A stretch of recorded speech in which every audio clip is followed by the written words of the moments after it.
একটা চমৎকার প্রশ্ন। আমি বলছেন আচ্ছা দেখুন, এই যে আপনি বলছেন যে 99% লোকজন তো আল্টিমেটলি প্রাইভেট ইন্ডাস্ট্রিতে কাজ করবে, সে ব্যবসা করুক বা চাকরি করুক, আইটিতেই কাজ করুক, এমএনসিতেই কাজ করুক। আপনি এটাও বলছেন যে 50+ পর প্রতিটা কর্মী খতরা মে হয়, কারণ কোনো কোম্পানি 50+ কর্মী চায় না, সোজা কথা চায় না। তো বলছি যে তাহলে কি এই যে যারা এখন আমি দেখি যে আজকালকার যারা আইটি জবে জয়েন করছে, প্রথম থেকে একদম ঢোকার পর থেকে একটা লাইফস্টাইলের প্রতি তাদের ঝোঁক, সে বিরাট পরিমাণ ক্রেডিট কার্ডে ধার করে লাইফস্টাইল মেনটেন করছে, যেখানে প্রতি 100 টাকায় 60 টাকা জমানো উচিত, আর সেটা না করে তারা বিপুল পরিমাণে লাইফস্টাইলের পেছনে খরচ করছে। এটা কিন্তু পরে তাদের ক্ষতি করবে, কারণ 50+-এর মধ্যে তাদের যদি পুরো সেভিংসটা লাইফে না হয়ে যায়, যেখান থেকে তারা সেলফ সাস্টেনেবল হবে, তাদের পক্ষে কিন্তু মুশকিল হবে। সুতরাং আপনি কেন বলছেন না যে এদের বিপুল পরিমাণ সেভিংস করতে হবে? আমি বলবো যে এটা ইয়েস অ্যান্ড নো। প্রথম নোটা এই কারণে যে না, চাকরি মানুষ শুধু টাকা উপায়ের জন্য করে না। একটা 50+ ইঞ্জিনিয়ার যদি রিটায়ারমেন্ট নিতে বাধ্য হয়, কারণ কোম্পানি থেকে লে অফ করেছে, that's also will be killing him in mental health. তার মানসিক স্বাস্থ্য বাজে হয়ে যাবে, হবে না। একটা লোক 20 বছর 30 বছর ধরে যা শিখেছে, সে যদি সেটাকে ব্যবহার করার সুযোগ না পায়, পাগল হয়ে যাবে। তো I will not say that কি সেটা ধরেই নেবে কি 50 বছর পর তারা কোনো চাকরি থাকবে না, সে সেই ফিল্ডে আর কিছু করতে পারবে না। না, এটা হয় না। তাকে একটা কিছু করতে হবে যেটা তার ইন্টালেক্ট, তার বুদ্ধি, তার এক্সপিরিয়েন্সের সাথে ম্যাচ করে। তো এইটা করার জন্য যেটা করতে হবে অ্যাকচুয়ালি, প্রথমেই যে জিনিসটা সবসময় যে কাজটা করা উচিত, সেটা হচ্ছে যেটা বলেছিলাম যে প্রতিটা ইঞ্জিনিয়ারের উচিত তার নিজস্ব কনসাল্টিং বিজনেস বা অন্য একটা ইঞ্জিনিয়ারিং বিজনেস তৈরি করা উচিত। And they have to start it by they are 35, maybe 40, they have to do it. এটা হচ্ছে সলিউশন ইনভেস্টমেন্ট না।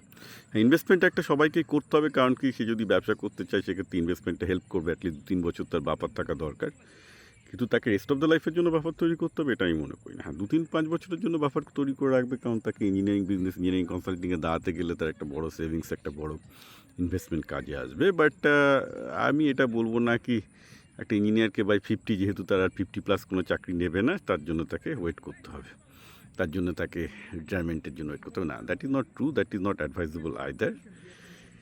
ব্যাপারটা হচ্ছে এই যে অধিকাংশ ইঞ্জিনিয়ার ভবিষ্যৎ পড়তে পারে না, কারণ ইতিহাস পিতিহাস পড়ে না। তো ইঞ্জিনিয়ার টাকা পায়, মায়না পায়, ফুর্তি করে, বউকে নিয়ে ফুর্তি করে, এখানে ঘুরছে, ছেলেকে নিয়ে ফুর্তি করছে, that's fine, that's the life is for. কিন্তু পাশাপাশি এটাও বুঝতে পারে না যে তার পাশের পৃথিবীটা কীভাবে বদলে গেছে। এটা একটা মারাত্মক সমস্যা। না, এটা ইঞ্জিনিয়ার যে ওই যে একটা প্যারালালি, মানে যেমন ইনভেস্টমেন্ট করছে ঠিক আছে, পাশাপাশি যে একটা কনসাল্টিং বিজনেসে যেটা টাকা ইনভেস্টমেন্ট বড় কিছু নয়। কিন্তু লোকে আমার কাছে যদি আইটি ইঞ্জিনিয়াররা আসে, আমি তাদেরকে 1000টা ইনকামের পথ বলে দিতে পারি এক্সট্রা, যেটা তারা ইজিলি তৈরি করতে পারে, কিন্তু সময় লাগবে, 4 বছর 5 বছর লাগবে, এবং এমন কিছু ইনভেস্টমেন্ট না। ইনফ্যাক্ট এখানে ওরা যা ট্যাক্স দেয়, আমি বলবো জিরো ইনভেস্টমেন্টে পুরো ট্যাক্স ডিডাক্টেবল, কারণ নিজের বিজনেসের পেছনে খরচ করলে ইউএসএতে তো পুরোটাই ট্যাক্স ডিডাক্টেবল করে দেওয়া যায়। ঠিক আছে, তো ধরুন যে ইঞ্জিনিয়ারটা $20,000 ট্যাক্স দেয়, তার বদলে যদি সে নিজের বিজনেসে $10,000 খরচ করে, $15,000 খরচ করে, যেটা ট্যাক্সের বদলে সে বেনিফিট পাবে। ইনভেস্টমেন্টে তো ট্যাক্স বেনিফিট পাওয়া যায় না অতটা, একমাত্র 401(k) না করলে বা রিটায়ারমেন্ট ইনভেস্টমেন্টে ইনভেস্ট না করলে। তো সেইটা যদি 3-4-5 বছর ধরে যদি কিন্তু সমস্যা কী হচ্ছে, প্যাসিভ ইনভেস্টমেন্টে টাকা দিয়ে দিল, এসআইপি করলো, হয়ে গেল। তো অ্যাক্টিভ বিজনেস তৈরি করতে গেলে তাকে একটা, মানে টাকাটা সবাই দিয়ে দিতে পারে, দ্যাটস নট আ প্রবলেম হচ্ছে তাকে একটা অ্যাক্টিভলি আরও 2-3 ঘন্টা সময় তার বিজনেসটা তৈরি করার জন্য দিতে হবে, নোয়িং ভেরি ওয়েল যে 45+, 55+ চাকরি থাকবে না। এই ব্যাপারটায় লোকেদের মাথায় ঢোকে না, যে না, আমাকে মানে টাকার থেকেও মারাত্মক ব্যাপার হচ্ছে সময়টা দিতে হবে, আস্তে আস্তে বিজনেসটা তৈরি করতে হবে। একটা বিজনেসের পেছনে সময় দিলে 5 বছরে 2-3 ঘন্টা করে সময় দিলে 5 বছরে সে সাইড ইনকাম যথেষ্ট তৈরি করতে হবে, তারপর তার রিটায়ারমেন্ট হ্যান ত্যান নিয়ে চিন্তা করতে হবে না। সাইড ইনকাম, নিজের business is better than passive investment, যেখান থেকে সে রিটায়ারমেন্ট বেনিফিট পাবে, কারণ সেখানে সে নিজের বিজনেসে সে নিজের বুদ্ধিটা লাগাতে পারছে, নিজের ইন্টালেক্টটা লাগাতে পারছে, অর্থাৎ নিজের সেলফটাকে কাজে লাগাতে পারছে, যেটা টাকার থেকেও বেশি গুরুত্বপূর্ণ। So you have to think about this very serious thing.